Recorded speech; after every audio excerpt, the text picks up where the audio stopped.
was COP number 27. COP 27 यहाँ हुई. Okay, alright. अब देखो जो United Nations Framework Convention on Climate Change है, इसका ऑपरेटिंग मैकेनिज्म क्या है? सबसे पहले इसमें कॉन्फ्रेंस ऑफ पार्टीज है.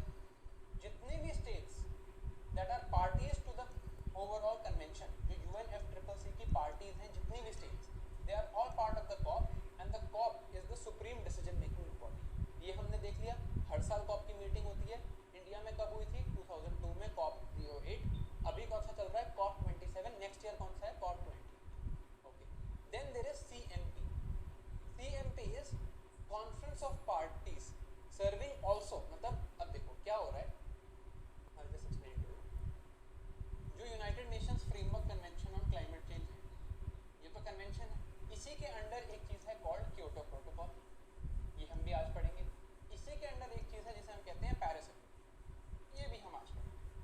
अब जब UNFCCC की कॉन्फ्रेंस ऑफ पार्टीज मिल रही है, राइट, तो वो क्या कहते हैं यार कि देखो क्योटो की भी एक कॉन्फ्रेंस है.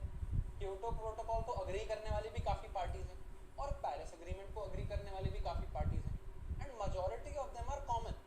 जिन्होंने UNFCCC अग्री किया है उनमें से कईयों ने क्योटो अग्री कर रखा है, मोस्टली ने, एंड मोस्टली ने पेरिस अग्री भी कर रखा है. So what they do, they have only one meeting for all three purposes.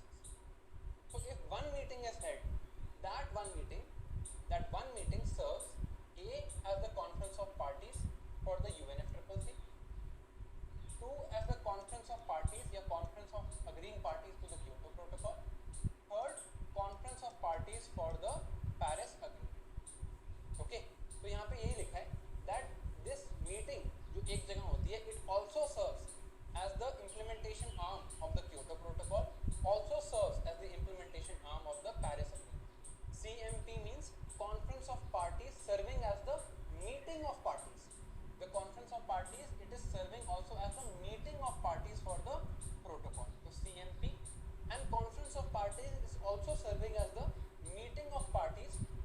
Conference of parties is always also serving as the meeting of parties for the Paris Agreement. Right? For the protocol also, for the agreement also. एक ही बार मिलेंगे, UNFCCC भी discuss कर लेंगे, Kyoto भी discuss कर लेंगे, Paris agreement भी discuss कर लेंगे.